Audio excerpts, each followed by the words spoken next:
मैं सुधीर कुमार पटेल आपका स्वागत करता हूं सगुन फिजिक्स क्लासेस में। ठीक है, तो आज हम इंटर्स के बहुत ही महत्वपूर्ण टॉपिक के विषय में बात करेंगे, किरचॉफ्स लॉ यानी किरचॉफ के नियम, जो कि मोस्ट इंपॉर्टेंट है न्यूमेरिकल के दृष्टिकोण से भी। और बोर्ड यूपी बोर्ड में अगर न्यूमेरिकल ना भी आए तो अक्सर ये प्रश्न पूछे जाते हैं, किरचॉफ्स लॉ क्या है, किरचॉफ्स के पहले और दूसरे नियम किस सिद्धांत पर आधारित हैं, इनके बारे में अक्सर पूछा जाता है। ठीक है ना। तो जो सबसे पहला नियम है उनका, तो किरचॉफ के फर्स्ट नियम के बारे में बात करेंगे बेटा। सबसे पहले चलिए बात करते हैं किरचॉफ के फर्स्ट नियम के बारे में। तो प्रथम नियम क्या कहता है किरचॉफ का? प्रथम नियम बेटा, जो किरचॉफ का फर्स्ट नियम है, पहले इसको समझ लीजिए। मान लेते हैं आपके पास कुछ इस प्रकार का एक परिपथ है, जहां पर आकर दो धाराएं मिलती हैं। कौन कौन सी? I1 और I2। एक तीसरी धारा यहां से निकल कर जाती है, इसको हमने नाम दिया I3। क्लियर है ना। तो किरचॉफ ने यही बताया कि यहां पर जो आने वाली कुल धारा है, यानी I1 और I2, इनका योग होगा, वो I3 के क्या होगा बेटा? बराबर होगा। ये बात, अर्थात हम कह सकते हैं कि I1 प्लस I2, और इसको इधर ले लें तो माइनस I3 बराबर हो जाएगा 0 के। ये किरचॉफ ने बताया था। ठीक है। अगर हम यहां पर बात करें तो इसको बेटा संधि कहते हैं। जहां पर कुल धाराएं मिलती हैं आकर, उसे हम कहते हैं संधि। क्या कहते हैं बेटा? संधि, मतलब जंक्शन, है ना। अब क्या है, किसी भी संधि पर मिलने वाली जो कुल धाराएं हैं, वहां पर टोटल आने वाली और वहां से जाने वाली, मान लेते हैं आने वाली धाराएं अगर 10 एम्पियर हैं, तो यहां से जो जाने वाली धारा है वो भी क्या होगी? 10 एम्पियर होगी। ये किरचॉफ ने बताया, है ना। तो किरचॉफ के नियम के बारे में अगर हम बात करें, तो किरचॉफ का जो फर्स्ट लॉ है वो संधि के नियम से भी जाना जाता है। किस नियम से बेटा? संधि के नियम से। संधि के नियम से जाना जाता है ना।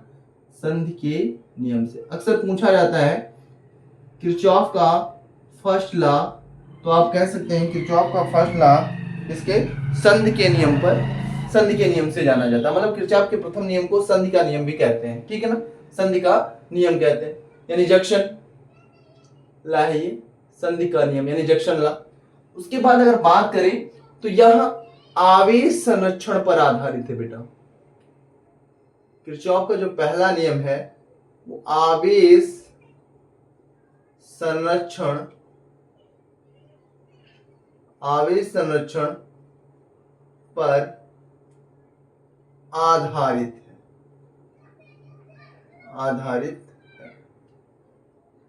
ठीक है, कोई समस्या? तो जितनी बातें आपको पता होनी चाहिए। सबसे पहले क्या है, किरचॉफ का जो प्रथम नियम है वो संधि के नियम से भी जाना जाता है, और इसे आवेश संरक्षण के नियम पर आधारित है। मतलब किरचॉफ का जो पहला नियम है वो आवेश संरक्षण पर आधारित है। मैंने बता दिया कि किसी संधि पर अगर मिल रही धारा है, जैसे I1 और I2 यहाँ पे मिल रही, तो यहाँ से जाने वाली धारा I3 है, इसलिए हम कह सकते हैं कि I1 प्लस I2 बराबर होगा I3 के। मतलब ये कि इस संधि पर मिलने वाली धारा, मतलब आने वाली धाराएं, बराबर होगा यहाँ से जाने वाली धारा। क्लियर है ना।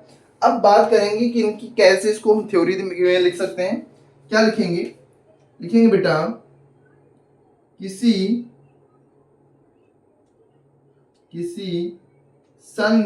वैद्युत परिपथ,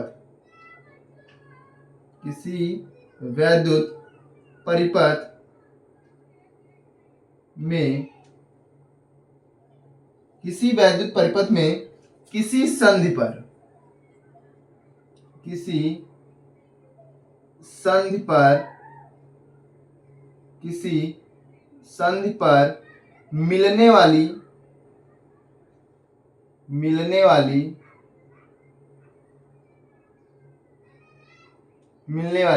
वैद्युत धाराओं का, वैद्युत धाराओं का वैद्युत धाराओं का बीजगणितीय गणितीय योग क्या होगा, शून्य होता है बेटा। बीजगणितीय योग शून्य होता, मतलब है कि सिग्मा आई बराबर 0, और ये आवेश संरक्षण पर आधारित। अब यहाँ पे एक शब्द आया बेटा, बीजगणितीय का तात्पर्य क्या है। तो यहां पर देखिए, मान लेते हैं कि ये जंक्शन है O। अब यहाँ पर दो धाराएं मिल रही, तो अगर आने वाली धाराएं आप प्लस में ले रहे हैं, मतलब एक दिशा में है तो प्लस में ले रहे हैं, लेकिन जाने वाली धारा यहाँ पर माइनस में होगी। क्यों? क्योंकि यहाँ पर आने वाली धाराएं अगर प्लस में ले रहे हैं तो जाने वाली धाराएं माइनस में, उसकी अपोजिट है ना, इसलिए यहाँ पे बीजगणितीय मतलब चिन्ह सहित। अगर यहाँ पर ये दोनों माइनस करते हैं तो ये प्लस करेंगे, क्लियर है ना। इसलिए बीजगणितीय मतलब होता है चिन्ह सहित जोड़ना, धाराओं को चिन्ह सहित। मान लो सपोज यहां पर 3 धाराएं आ रही हैं, कौन कौन सी, I1, I2 और I3, और यहां से एक धारा जा रही है जिसे हमने नाम दिया I। अब अगर बीजगणितीय योग कह रहा है तो देखो, आने वाली धाराएं अगर प्लस में ले रहे हैं तो I1 प्लस I2, जितनी भी धाराएं आ रही हैं वो सारी प्लस में, लेकिन यहां से जो जाने वाली धारा है उसको हम माइनस में लिखेंगे, और ये माइनस ही जो है ना बेटा, इसका तात्पर्य ये जो यहाँ पे हमने लिखा है बीजगणितीय योग, बीजगणितीय योग इसीलिए कहा गया है क्योंकि चिन्ह को हम लेकर चलते हैं, क्लियर है ना। तो ये हो गया किरचॉफ का पहला नियम, किरचॉफ का पहला नियम।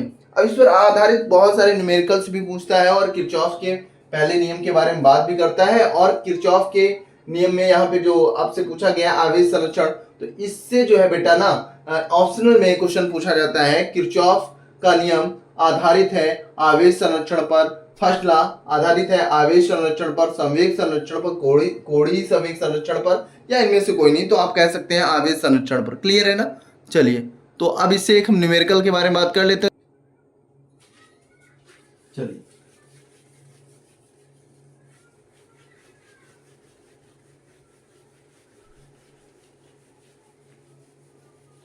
मान लेते हैं आपको किस प्रकार का क्वेश्चन देगा, किस टाइप का। तो जैसे सपोज, चलिए मान लेते हैं यहां पर एक पॉइंट है O, एक जंक्शन है, यहां पर कुछ इस प्रकार से धाराएं मिल रही हैं, ठीक है।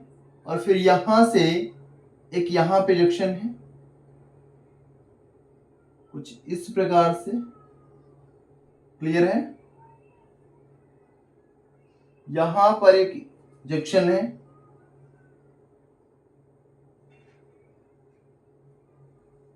कुछ इस प्रकार से, ठीक है। सभी में आपको पता है, यहां पर मान लो यहां पे जो क्वेश्चन में दिया गया वो 2 एम्पियर है, यहां पर 3 एम्पियर है, यहां पर 4 एम्पियर, ठीक है। यहां पे I का मान है, आपको पता नहीं। फिर यहां पर I बराबर, यहां पर मान लेते हैं 4 एम्पियर है, यहां पर 2 एम्पियर है, यहां पर 1 एम्पियर है, और यहां पर I हो गया, यहां पर I1 हो गया, और यहां पर I2 हो गया। तो इस कंडीशंस में तुमको किसकी किसकी वैल्यू निकालना है बेटा। एक क्वेश्चन है जिसमें I का मान आपको निकालना है, क्वेश्चन मार्क, I1 का मान निकालना है, क्वेश्चन मार्क, और I2 पर क्वेश्चन मार्क, क्लियर है ना। अब यहां पर क्या है ना बेटा कि यहां पर तुमको 3 धाराएं निकालनी है, कौन कौन सी, I1 और I2। इस टाइप का क्वेश्चन अक्सर पूछा जाता है। सोचिए, तो सबसे पहले इसमें क्या करेंगे, जिसमें जंक्शन देखेंगे कितनी संधियां हैं। तो अगर बात करें तो बेटा ना इसमें कितनी संधियां हैं, देखो 3 संधियां हैं, एक O है, ये P है, और इस संधि को भी हम नाम दे देंगे Q। अब सोचिए कि इस संधि पर कितनी धाराएं मिल रही हैं, आने वाली धारा, तो 4 3 7 7 2। देखो यहां पर जब संधि किसकी बात करेंगे बेटा, संधि O पर, संधि O पर अगर बात करें तो आने वाली धारा की, 4 3 7 7 1 8 9 है ना, तो आने वाली धारा यहां पर कितनी है 9 और यहां से जाने वाली है I, तो हम लिखेंगे I माइनस 9 बराबर 0। तो I बराबर कितना हो जाएगा 9। क्यों? अब देखो यहां पर आने वाली धाराएं हमने माइनस में लिख दी और जाने वाली धारा प्लस में लिख दी, क्लियर है ना। तो I माइनस 9 बराबर बराबर 0, तो I बराबर 9 एम्पियर। मतलब यहां पर जो I की वैल्यू है वो 9 एम्पियर आ गई, क्लियर है। अब देखो अगर यहां पर 4 एम्पियर की धारा निकल गई तो P की संधि के लिए, संधि P, तो जब संधि P की बात करेंगे बेटा तो संधि P पर आने वाली धाराएं कौन कौन सी हैं?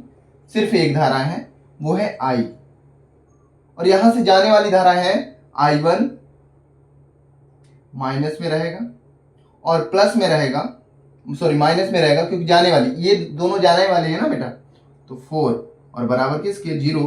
तो I की वैल्यू कितनी आई है 9 माइनस I1 माइनस 4 बराबर किसके 0। तो अगर हम यहाँ पे I1 की वैल्यू निकालें तो I1 माइनस का, और यहाँ पर कितना होगा 9 में से 4 निकल गया बेटा, 5 बचेगा प्लस का, उधर जाएगा माइनस का 5 और ये कैंसिल हो जाएगा, तो I1 बराबर हो गया 5 एम्पियर, क्लियर है ना। अब देखो I1 की वैल्यू कितनी आ गई, मतलब यहाँ पे जो इधर जाएगी वो 5 एम्पियर जाएगी, क्लियर है ना।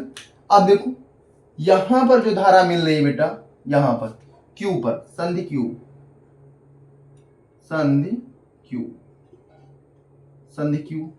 जब संधि Q की बात करेंगे तो Q पर धारा मिलने वाली कितनी है आने वाली, तो एक आ रही इधर से 4 एम्पियर और इधर से आ रही 2 एम्पियर, तो 4 2 प्लस में होगा, जाने वाली धारा 1 एम्पियर और ये माइनस का होगा बेटा, माइनस का क्योंकि जाने वाली धारा है, और माइनस का I2 बराबर 0, क्लियर है ना। 4 2 कितना होता है 6, 6 माइनस 1 कितना हो जाएगा 6 माइनस 1 5, माइनस का I2 बराबर 0, तो I2 बराबर, सॉरी यहाँ पे प्लस का, उधर जाएगा माइनस का, तो माइनस माइनस कैंसिल हो जाएगा, तो I2 बराबर कितना हो जाएगा 5 एम्पियर। तो इस प्रकार से आपसे क्वेश्चन पूछा जाता है, तो I2 5 एम्पियर होगा। तो इस टाइप से क्वेश्चन अक्सर पूछा जाता है, बोर्ड में भी पूछा जाता है और कॉम्पिटिटिव एग्जामिनेशन में भी पूछा जाता है, जो आपके जैसे पॉलिटेक्निक वगैरह में है ना, छोटे कोई एग्जामिनेशन में है, ठीक है ना। या तो कुछ समस्या, तो चलिए नेक्स्ट सेकंड नियम के बारे में बात करेंगे। इसमें बेटा कोई दिक्कत है? अच्छा नीचे कट गया है थोड़ा सा, तो इसको हम ऊपर लिख देते हैं। यहाँ पे देखो, तो यहाँ तक तो दिख रहा है ना, ठीक है। तो यहाँ पे हो जाएगा माइनस I1, ये स्टेप यहाँ पे है बेटा, तो माइनस I1 और प्लस का 5 है ना बराबर 0, तो माइनस I1 बराबर माइनस 5 माइनस यानी I1 बराबर 5 एम्पियर, क्लियर है। तो चलिए नेक्स्ट के बारे में बात करते हैं, यहाँ तक समझ में आ गया। चलिए तो किरचॉफ के सेकंड नियम के बारे में बेटा बात करेंगे, और इसको हम समझने से पूर्व देखिए किरचॉफ के जो दोनों नियम है, इसके पहले भी मैंने बताया, तो अगर हम कह सकते हैं डायग्राम से समझे तो ज्यादा बेटर है और बहुत आसानी से सरलता से याद हो सकते हैं, लेकिन अगर हम इसको रटने का प्रयास करेंगे तो ये जटिल होता जाएगा, क्लियर है ना। तो सबसे पहले मान लेते हैं डायग्राम, एक पथ बना लेते हैं, सर्किट बना लेते हैं। तो मान लेते हैं एक सर्किट है जिसमें आपके कुछ प्रतिरोध लगे हैं, है ना, कुछ प्रतिरोध लगे हैं, कुछ इस प्रकार से। मैंने 2 प्रतिरोध, एक सिंपल सर्किट माना है, बहुत ज्यादा जटिल नहीं, क्लियर है ना। और इसे एक वैद्युत वाहक E वाले सेल से जोड़ दिया गया है, क्लियर है ना। यहां पे एक की लगी है बेटा, ठीक है ना। जैसे की लगाई जाती है, इसमें एक धारा, ये बेटा प्लस है और ये माइनस है, तो धारा एक प्लस से माइनस की ओर प्रवाहित होना स्टार्ट हो जाती है। अब देखो मान लेते हैं ये R1 है और ये R2 है ना, तो एक सर्किट हो गया। तो किरचॉफ ने क्या कहा था, किरचॉफ ने कहा था किसी बंद परिपथ, किसी बंद पास के लिए, किरचॉफ ने सबसे पहले ये बताया किसी बंद पास का मतलब ये है कि सर्किट आपका बंद होना चाहिए, किसी बंद पास मतलब ऐसा ना हो कि आपका ऐसे यहाँ से गया, यहाँ से ऐसे आया, बस बात खत्म। नहीं, ये पूरा क्या होना चाहिए, सर्किट बंद होना चाहिए। तो अब देखो, अगर इसको हम नाम दे तो ए बी सी और डी, एक सर्किट प्राप्त हुआ A B C D A, एक बंद सर्किट हो गया। बंद पास कौन सा हो गया बेटा, इसको समझेंगे, A B C D A, ये बंद पास हो गया। तो किसी बंद पास में लगे प्रतिरोध, अब प्रतिरोध कितने लगे हैं, 2 R1 और R2 लगे प्रतिरोध है ना, की वोल्टताओं, अब इनमें कुछ वोल्ट धारा गुजरेगी बेटा, है ना, जैसे की लगाएंगे तो इसमें क्या गुजरेगी, धारा। तो धारा जब गुजरेगी तो मान लेते हैं कि इसमें धारा आई गई है I1 और इसमें धारा I2, हालांकि दोनों में श्रेणी के में दोनों इक्वल रहेगा, वो बाद में बात करेंगे, लेकिन I1 और I2। तो अगर इसकी वोल्टता निकाले तो वोल्टता जो होती है बेटा ना, वोल्टता यानी V बराबर होता है IR, क्या होता है IR। तो अगर यहाँ पे वोल्टता देखेंगे तो R, ठीक है, और यहाँ की वोल्टता देखेंगे तो I2 R2, क्लियर है ना। तो किसी बंद पास, किसी, ये वोल्टता है बेटा, ये क्या है, वोल्टता, वोल्टता, वोल्टता है ना, वोल्टता। तो क्या कहेंगे, किसी बंद पास, किसी बंद पास, किसी बंद पास में लगे प्रतिरोधों, लगे प्रतिरोधों, लगे प्रतिरोधों, है ना, कि वोल्टताओं का बीजगणितीय योग, बीजगणितीय योग अभी समझ में आ जाएगा, बीजगणितीय योग है ना, उस परिपथ में, उस परिपथ में लगे सेलों, लगे सेलों के विद्युत वाहक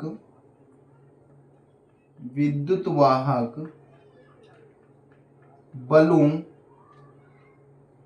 के बीजगणितीय योग के बराबर हो जाता है, बीजगणितीय योग के बराबर होता है, सिंपल सा है बेटा, के बराबर होता है, ये आप याद रखिए।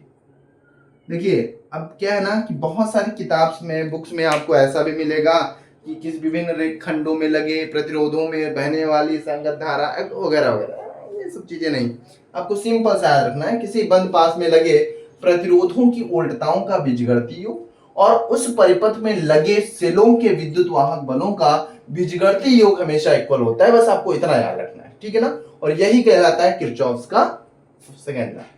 जो किरचॉफ का सेकंड लॉ है बेटा, ये ऊर्जा संरक्षण पर आधारित, जैसे वो किरचॉफ का फर्स्ट लॉ है वो किस पर, वो आवेश संरक्षण पर, तो ये किरचॉफ का सेकंड जो लॉ है ये ऊर्जा संरक्षण पर आधारित है, ऊर्जा संरक्षण पर आधारित,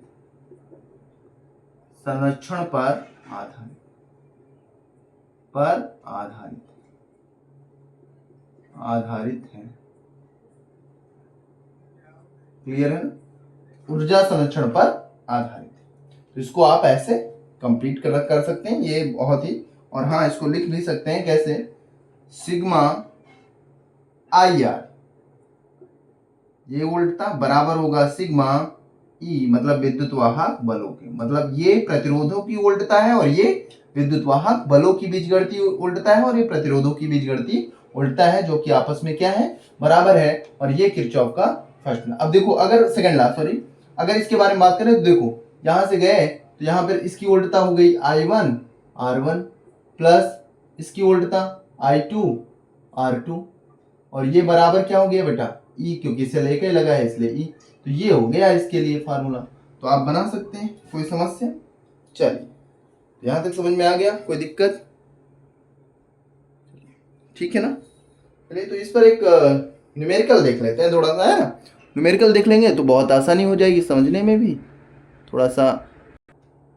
चलिए, तो बेटा आपके पास एक क्वेश्चन है, उसको किरचॉफ के लिए सेकंड लॉ से हमको लाना है, इसका आंसर बनाना। क्वेश्चन कह रहा है कि 3 ओम के प्रतिरोध में, ये 3 ओम का प्रतिरोध है और इसमें धारा का मान ज्ञात करना है, इसमें आई ज्ञात करना है।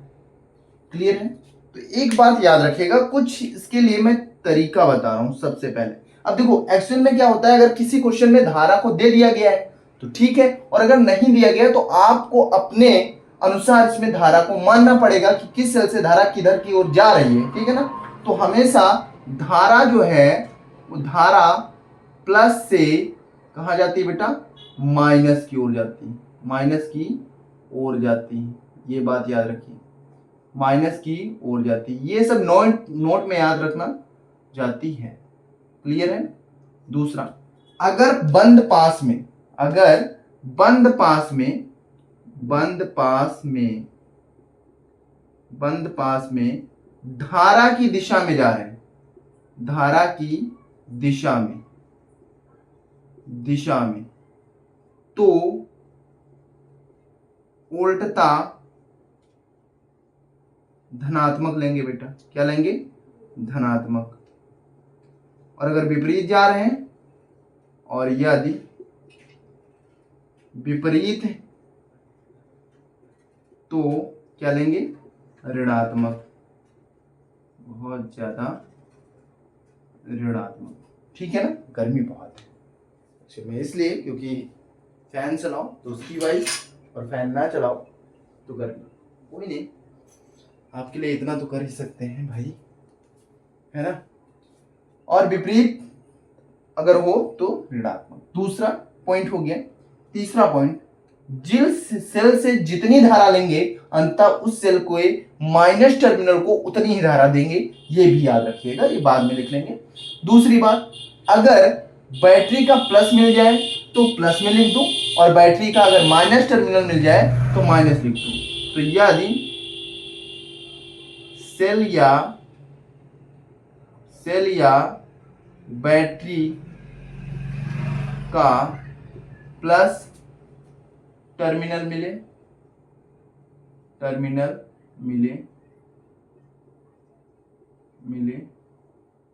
तो प्लस, और माइनस मिले तो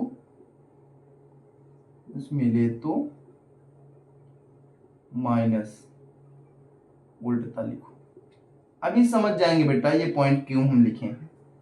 ठीक है ना? पॉइंट समझ में आ रहे हैं एक बार? ठीक है, चलो। अब सबसे पहले इसमें धारा तो नहीं दी गई भैया, तो पहले प्लस टर्मिनल से जाएगी। अब देखो यहाँ पे लिखा प्लस से माइनस की ओर जाती है, तो हम धारा यहां से मान लेते हैं, यहां से प्लस की से निकली और I1 निकली। अब समस्या है, देखो यहां तक इसमें I1 आई। क्लियर है ना? अब भाई इधर तो जा नहीं सकती, क्यों? क्योंकि प्लस टर्मिनल इधर भी मिल रहा है, तो इससे भी धारा निकली कितनी? I2, यहाँ पर I2, और यहाँ इस संधि पर दोनों मिल गई और इसमें गई I1 प्लस I2। किरचॉफ का फर्स्ट ना, I1 प्लस I2।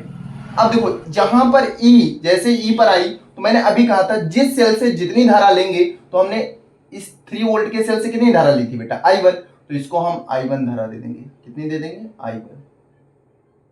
क्लियर है ना? और इस सेल को से कितनी धारा ली हमने? I2, तो हम इसको I2 धारा दे देंगे। क्लियर है ना? I2। ज्यादा समझ में आ गया? चलिए, तो अब इसमें बंद पास ले लेते हैं। तो पहले बंद पास हम ले लें, कौन सा? ए है ना? पहले धारा की दिशा में चलते हैं, A B E F A, है ना? तो हम लिखेंगे बंद पास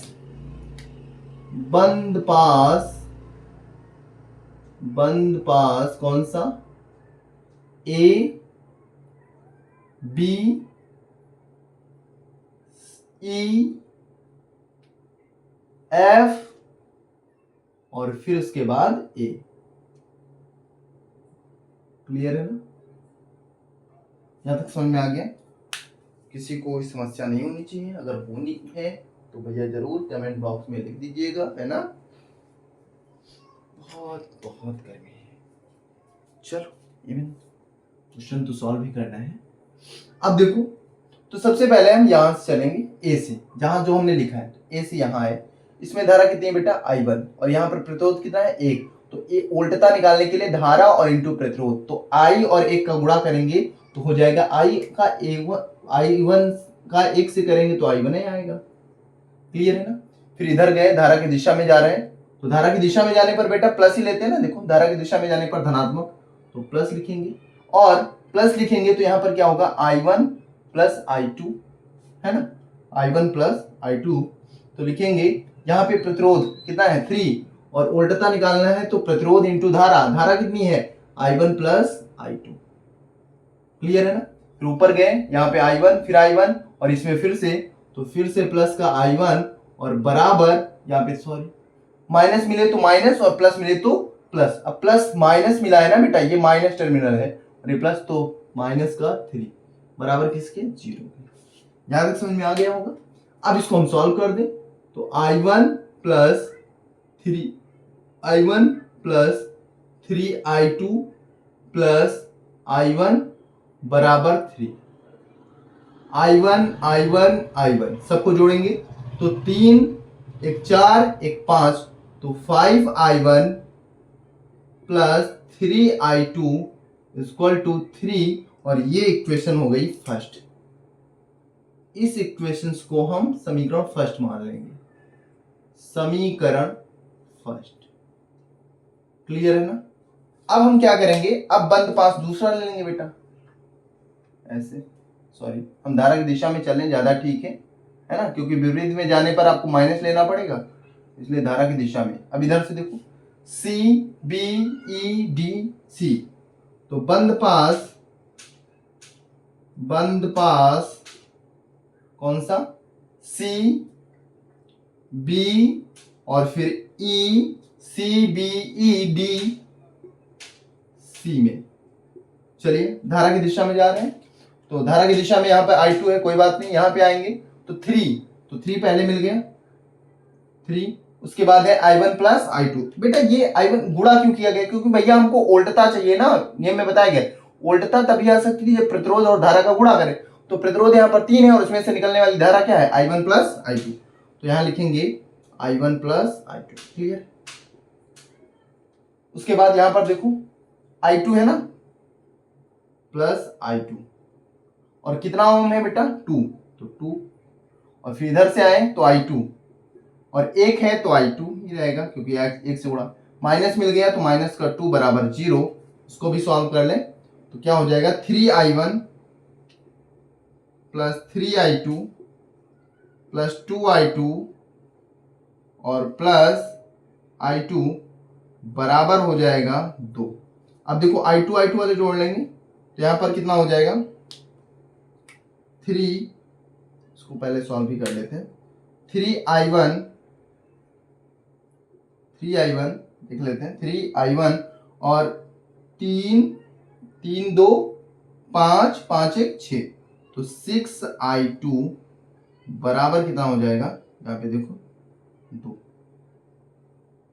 ये हो गया इक्वेशन सेकंड, ये इक्वेशन हो गया सेकंड।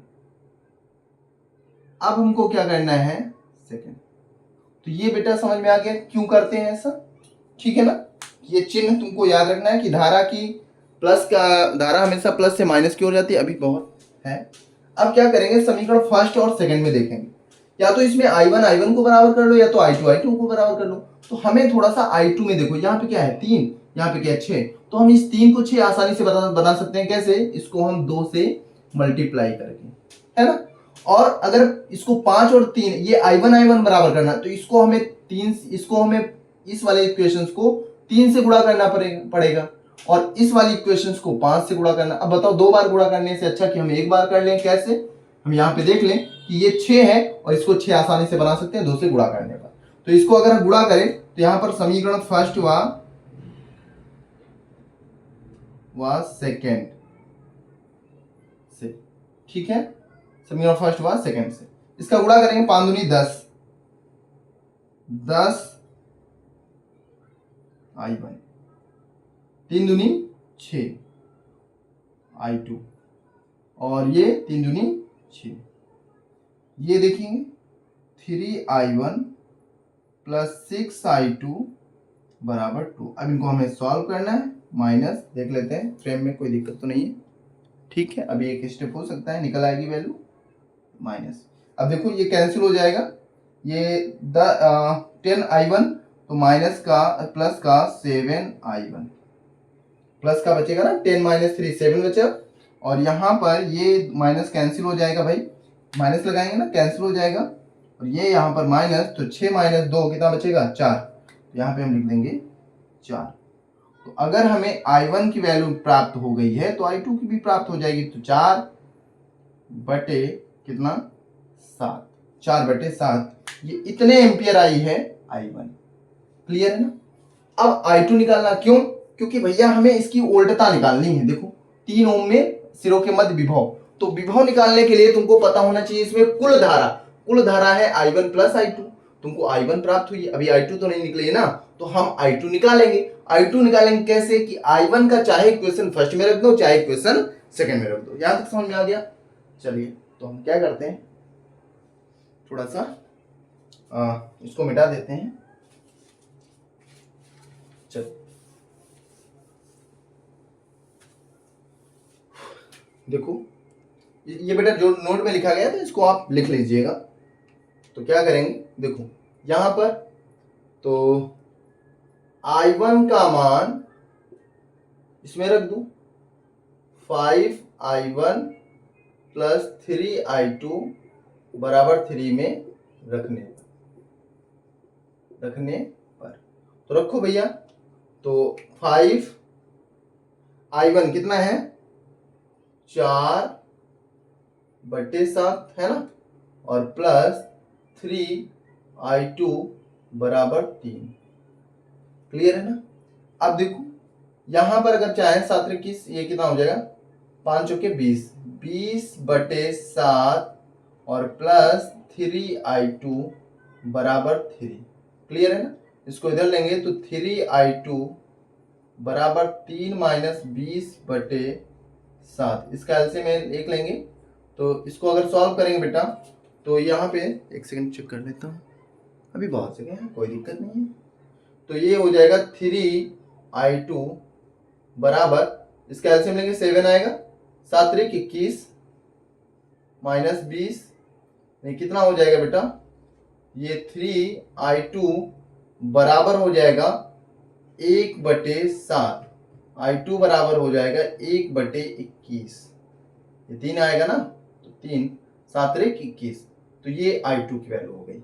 अब तुमको कुल धारा चाहिए 3 ओम में, तो हम कुल धारा निकालेंगे 3 ओम के प्रतिरोध में, तो क्या हो जाएगा I1 + I2। तो I1 कितना है 4/7 और प्लस 1/21, इसका एलसीएम लेंगे 21 से आएगा भाई, और 7 × 21 होता ना, 4 × 3 12, और प्लस यहाँ पे 1 तो कितना हो जाएगा 12 × 1 13, 13/21। कोई समस्या है, एक सेकेंड, 13/21, 13/21, यहाँ तक कोई दिक्कत, 13/21 नहीं आ रहा है, चलो कोई नहीं, हम इसको सॉल्व कर लेते हैं। 13/21 अब तो आ रहा है, एनी प्रॉब्लम, ठीक है। यानी टोटल धारा इतने एम्पियर हो गई 3 ओम के प्रतिरोध में आई। अब आपको निकालना है V बराबर IR, पता है ना V बराबर क्या होता है बेटा IR, यहाँ पे हम ब्रैकेट में कर दे रहे हैं, हालांकि आपको ऐसे नहीं करना है, आपके पास पर्याप्त जगह होगी।